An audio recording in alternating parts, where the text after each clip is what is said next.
Good evening, everyone. I hope every one of you are doing good during this challenging time. And once again, I would like to welcome all of you for yet another episode of Pathways Trainings. So, you know why we are conducting this on a monthly basis, and on the first Friday, we are conducting this Pathways training for the benefit of our members. And this is an initiative of Program Quality Team of District 82. Here are some numbers for your attention. We are really happy to see these numbers going really great, that our members slowly by slowly they are trying to adapt to pathways, which is a great sign. From district we are at 93 percentage, and other numbers speak on behalf of me. I would like to share some supporting materials here. You can refer these supporting materials. Do not worry, you don't need to take a screenshot. I will share all these website links in the chat window. Pathways competencies by paths and core competencies. When you refer these pages, you will get an overall and a basic idea about what are the different parts available and the core competencies and the competencies that you can learn from the Pathways Toastmasters program. Next, for most of the questions that you have about Pathways, there is one page where you can find all those answers. That is the Pathways FAQ. It's simple. You need to go to the Toastmasters website. Under the Pathways section, you can find this Pathways FAQ. I will share this link also in the chat. Then, talking about the district initiatives that we have taken, we are conducting these trainings through Zoom from August, September, and also we did another session in October, that is last month. So all of those videos are there in our District 82 YouTube channel, and those are the links here. I will share these links with you, where you can share with your clubs and you can also go through it. And why I'm asking you to go through this is, Warren Buffett says that arguably one of the best investments that he has made in his life is the investment for public speaking. And you need to do this investment. And even this 1.5 hours that you're going to spend in front of Zoom is an investment that you're making to learn about pathways and also to learn about public speaking. And here we have two individuals who will be enlightening you. So you're not going to see my face throughout the session. First, last month, we learned about organizing a speech. That is about the speech content. But today, we are going to focus on delivery. When it comes to speech delivery, there are two things which are really important. One is the body language, and next is the voice variation or your voice. So today we have an expert, we have an individual who is going to enlighten us on voice. That is Toastmaster Dona Balasuriya. She is a coach, a trainer, a singer, a Toastmaster, and a Toastmaster since 2011. Currently, she is serving as the secretary of Pinnacle Advanced Toastmasters Club. But the highlight part about her profile is this. Her vision is to empower individuals and organizations to create their unique solutions to realize their goals, targets, and their full potential through proven coaching techniques. Friends, this is a great opportunity for you to learn about your voice. You would have heard evaluators telling you need to work on your voice, you need to improve your voice. Your voice is so monotonous. And if you want to improve on them, this is the presentation that you need to listen. So, ladies and gentlemen, please invite Toastmaster Dona Balasuriya. Dona, the screen is yours. Thank you very much, DTM Hingston, for your glorious introduction. A very good evening to all the wonderful District 82 Toastmasters. It's such a great pleasure to be part of this great district initiative. Well, to start with, before I start the presentation, let me make a small clarification. You will see me looking away from the camera time to time. That is because my laptop is connected to a bigger screen so that I can see the presentation and the questions and everything bigger and better. So don't think I'm getting distracted from the presentation. I'm not. So rather, I'm looking away for a better view. Today's presentation is your speaking voice. Why is your speaking voice important? So I hope that the hosts have enabled chatting in the chat box. If I can have a few answers as to why your voice is important before I head on to the presentation. Well, to emphasize certain things in the speech, says Chaturanga, then shows the confidence, Zamani, medium of communication. Very well done. Thank you very much for all your great answers. Well, I can't disagree with any of these answers. Let me tell you a small story. About 2 years ago, I went for this conference where the keynote speaker was the young entrepreneur of that year. So, looking at him, he had a dashing personality, wearing a Louis Vuitton belt, and probably the blazer was Tom Ford. And looking at him was itself a great treat. But then he walked into the lectern and he started with a squeaky voice. So just imagine that the entire image I've built up so far suddenly collapsed. So that's how important your voice is, because it portrays your personality. Your voice can make or break the message that you're trying to give to the audience, and it grabs the attention of the audience. So I can't really disagree with any of the answers that you just said. Your voice is the greatest tool that you have as a speaker. Whenever you speak, your mind, body, and your voice act as partners.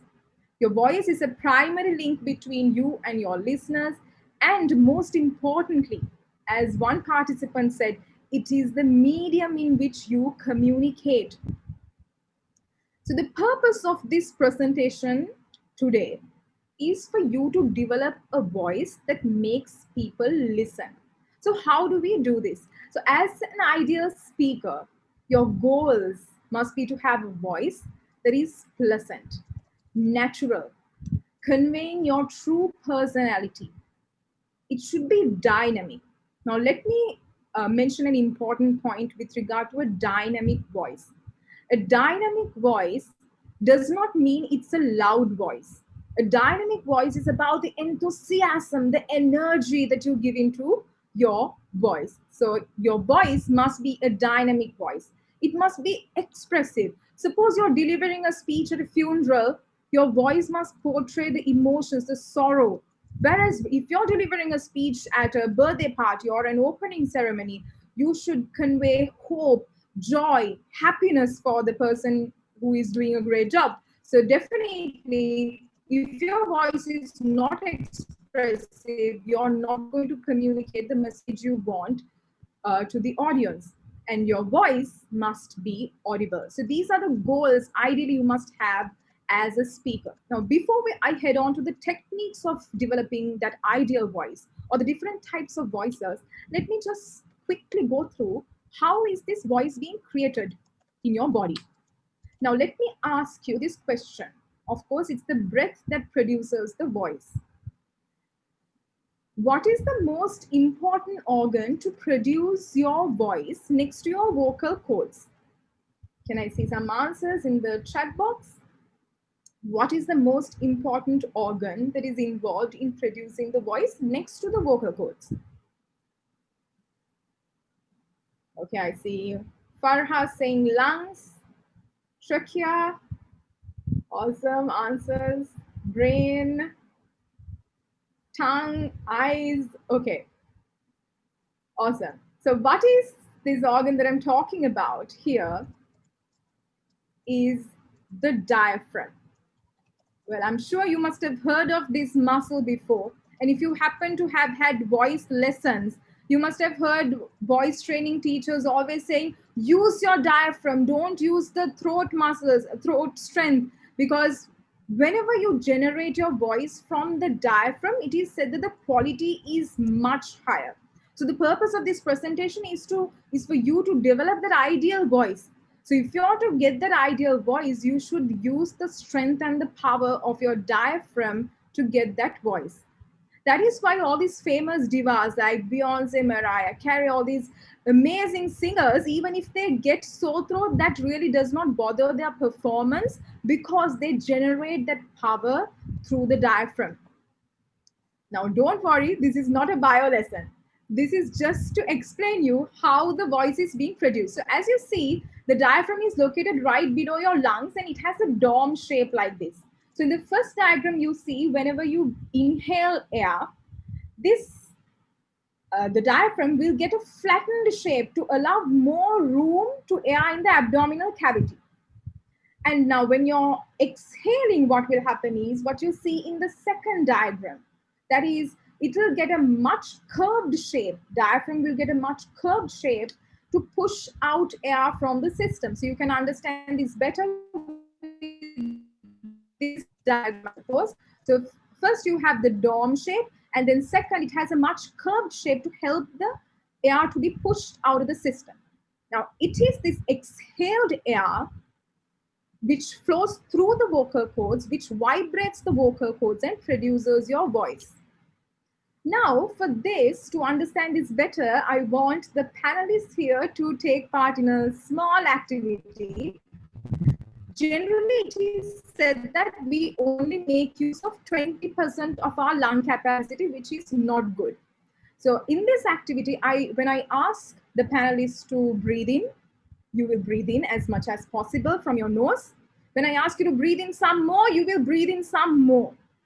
And when I ask you to breathe out, you will breathe out from your mouth. So I'm sure the participants also can join along. And can I ask all the panelists to unmute themselves and then switch on their videos to take part in this a small breathing activity. So here what I want you to do is when I ask you to breathe in, you will breathe in. And I ask you to breathe in some more, you will breathe in some more. And when I ask you to breathe out, you will breathe out from your mouth. So it goes as, all right. So can we try it out, guys? 1, 2, 3, start. Breathe in. Breathe in some more. Breathe out. Awesome. So now I'm going to do a small modification to this. That is, instead of breathing out, I want you to sing a note. You're ready, Hingston? So you're going to sing a note of any pitch that is any pitch that you're comfortable with, right? So you will breathe in, you will breathe in some more, you will sing. Awesome. So I hope all the participants are trying this wherever you are. So this is simply an activity to show that it is your exhaled voice that, exhaled air that produces your voice. Now let me head on to the different types of voices. Number one is, do you whisper or do you boom? Now, if I start speaking at a very loud voice throughout my presentation, probably District 82 will never invite me again to do any presentation, and Kingston will end up muting me, or y'all will probably reduce the volume of your PCs. Now, if I'm doing a face-to-face presentation, I will end up making the audience deaf by the end of my presentation if I speak at a very loud volume, with a loud volume. As opposed to, if you whisper, District 82 Toastmasters. So this is a whisper, which is where there is a flow of air through your vocal cords without vibrating the vocal cords. But the problem is, I'm sure all of you must have witnessed speakers who are speaking with a fading voice, which is a close cousin of this whisper. So if you want to become an effective communicator, you should choose a moderate volume that is appropriate to your audience, which is not too loud or which is not too soft, so that it will communicate the message to your audience in the correct intensity that is comfortable to everyone. So remember that even if you have the best speech, even if you have the greatest body language, If your voice is not heard by the audience, there is no point, right? So remember that whenever you speak, you tend to hear yourself definitely louder than what the audience is hearing you. So be aware of it, don't get deceived by it. Make sure that you use your sensors to properly moderate the volume. And also, the volume can be moderated or used to convey different messages. For instance, if you want to amplify your emotions, you can speak louder.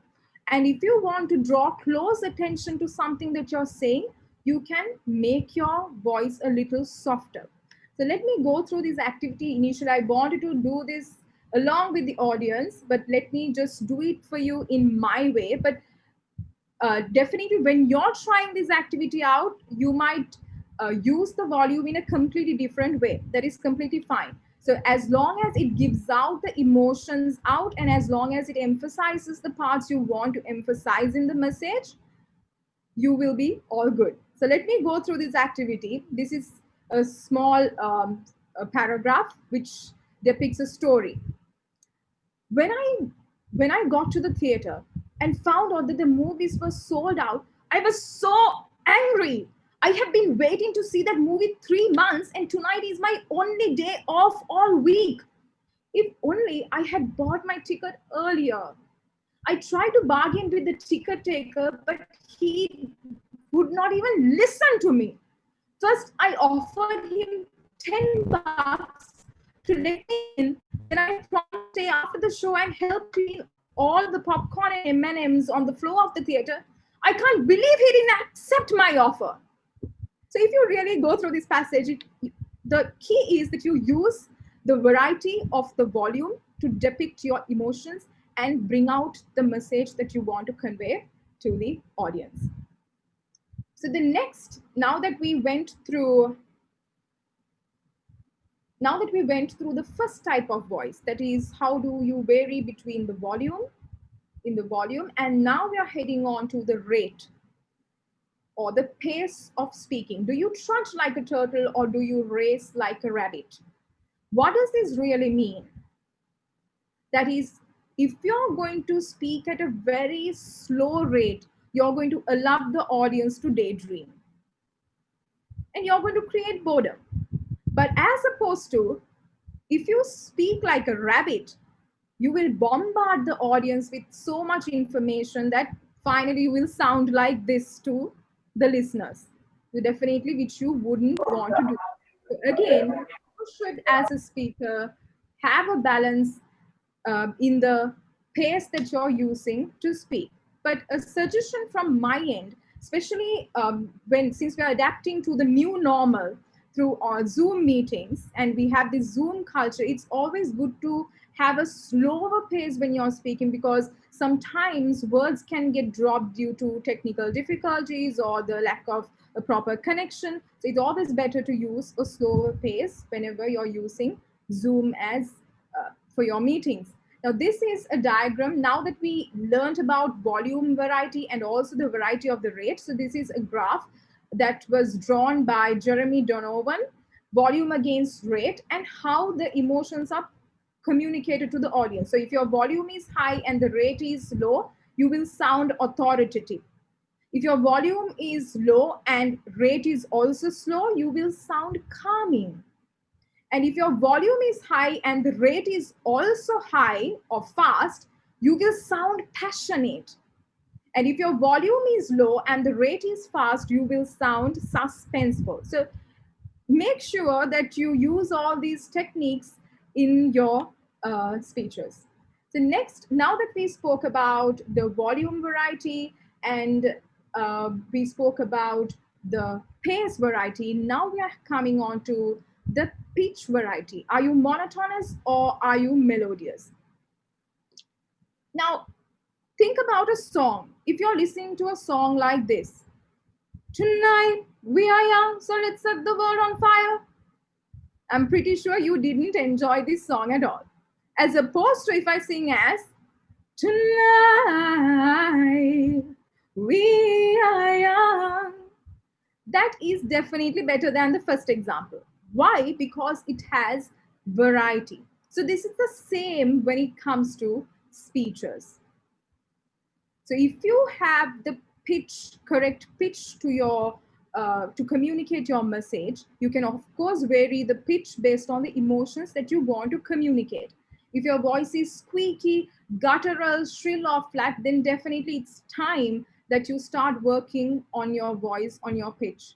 So generally, it is known. This is to all the ladies and gentlemen here that if your pitch is generally lower, it is proven through research that is the ideal pitch you should have, because you tend to communicate more seriousness and the audience tend to listen to people with a bass voice generally. So of course it must be clear, full, and varied along with it. So look at this now.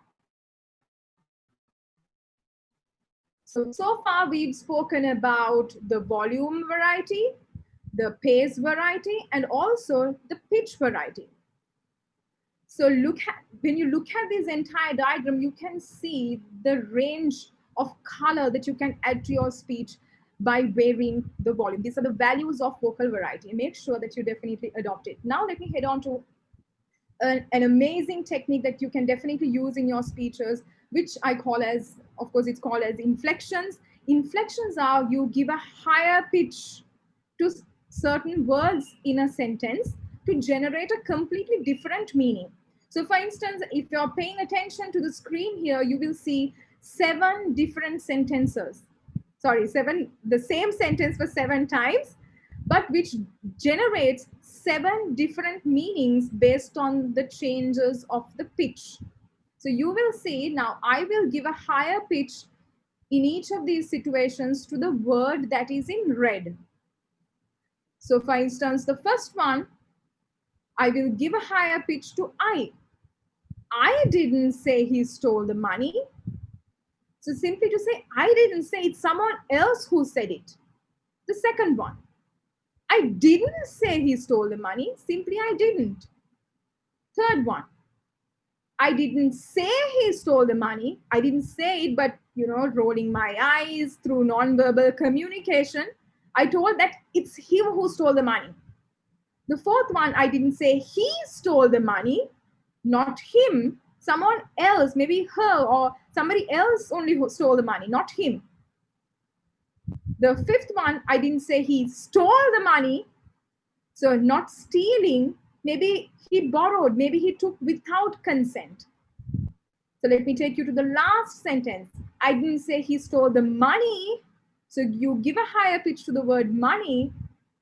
I didn't say he stole the money. So it's not the money he stole, it's something else. Maybe a wallet, maybe a belt, maybe jewelry that he stole. So as you see, it's the same sentence repeated for 7 different times, but by changing the pitch, you are able to give a different meaning. So make sure that you use all these wonderful techniques in your speeches to make use of uh, the vocal variety, your voice. Now we spoke of the pitch variety. Now we're heading to, is your voice a rain cloud or a rainbow? Is to say, what is the quality of your voice? What is the tone of your voice? The tone variety. So definitely, if you have not worked on your voice or worked on improving your voice, it is likely you're not using the best voice that you have. If your voice is not enthusiastic, if it is not clear, that means you're not creating that bond with the audience. You might not be able to create that bond with the audience, especially if your voice is nasal, breathy, lifeless, or harsh. So it's definitely time that you work on the quality of your voice, especially focused on the tone in this situation. So let me do this small activity for you quickly again. So depending on the tone, again, you can change the meaning. So for instance, in the first example, you can have 2 different meanings. Either you're being sincere or you can also be sarcastic. If you're being sincere, I appreciate all you have done for me. I hope to return the favor someday. If you're being sarcastic, you can say, well, I appreciate all what you have done for me. I hope to return the favor someday. Right? So you're being sarcastic. So the tone really adds a difference to the message you're trying to communicate. Then the second one, you portray anger. Kindness, do you call that kindness? I wouldn't treat a stray dog the way you treated me. And finally, when you want to communicate some sort of depth, a seriousness, some conviction, you can always make your voice deep, low. If each of us do one thing for someone else every day, we could help make the world a better place to live. Right? So you can vary the tone to communicate the message differently. Now, let me head on to what we call as mumblitis. Mumblitis, you must have heard mumbling. That is the swallowing of the words. So, if you're swallowing the words, it's time that you learn the art of properly articulating the words, especially in English language. So, articulation, you have pronunciation and enunciation. If it's pronunciation, it's the utterance of the words, and enunciation is the sound that you, the fullness you give into the words. In English language, there are many words that has a close resemblance but gives completely different meanings. For example, principle, principle, effect, effect.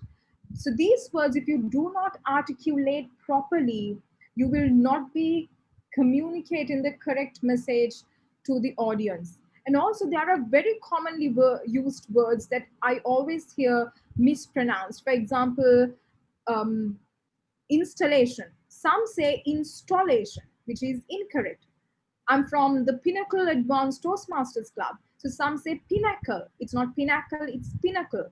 And some say opportunity. It's wrong. So it's opportunity.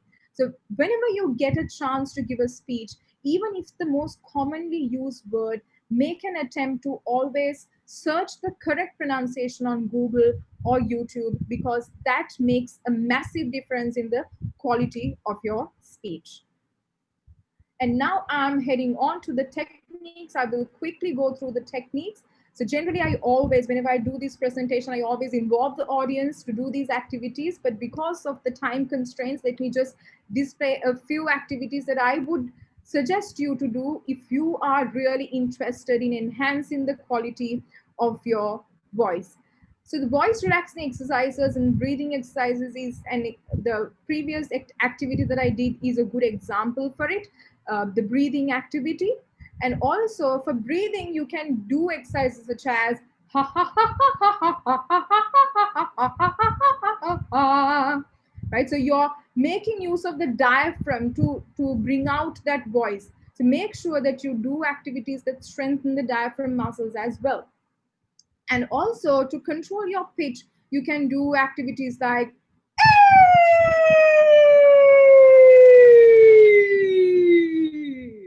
so you go from higher pitch to lower to increase the range of your voice. Or for in terms of articulation, you can do this motorbike activity that we used to play when we were small, like this is for your lips, because your lips play a greater role when you're articulating words. Or for the distinction between certain sounds such as gar, bar. So you always pronounce it properly, right? So gar, bar, gar, bar. So you get the power from your diaphragm muscles whenever you pronounce. So these are few activities that you can do. There are millions of activities if you search on YouTube, if you're really interested in developing your voice, the quality of your voice. And so I won't promise that you're going to make a change tomorrow in your voice, but definitely daily practices, such as if you allocate 1 minute per day to improve the quality of your voice, you can see a drastic change over time. So finally, you can spice up your speaking using pitch variety, duration variety, pause variety, loudness, or volume variety. Now, duration variety I couldn't mention before. Duration variety is you drag certain words to give a better meaning. For instance, if I say DTM Hingston is far away, so I drag the word far. Or if I say I'm feeling lazy today, I drag the word lazy to give out a better meaning, to express my emotions. So, as Trump here says, I'm just kidding. No, Trump didn't say anything of this sort. You can just spice up your speaking using these different varieties. And finally, to conclude with, the purpose of my presentation today was to be a speaker that everyone listens to. So it's not only the skills in terms of the voice, you must also focus on the content of what you're speaking. If you can avoid any gossip, negativity, judging, complaining, excuse making, dogmatism, and if you use your words, because your words carry a ripple effect in the universe, if you use your words to empower others, to encourage others, to make others, help others to go for their dreams, goals, you will create a better vibe, positive energy, positive biomagnetic field around you. So that's a bit of a suggestion for you. And so finally, you can, as much as I always say, you also can start saying that I love my voice. Over to you, DTM Hingston. Thank you, Dona. Virtual round of applause to you for doing this fabulous presentation. I have been a part of this when you have done in a physical meeting so many times, and still you did not forget to create that excitement. I love everything, especially car bar, motorbike sounds, and all that. So thank you so much, Dona, once again, because doing a presentation about delivery in a virtual meeting, in a Zoom meeting, is not easy, and you did that. You did justice to that. Thank you so much.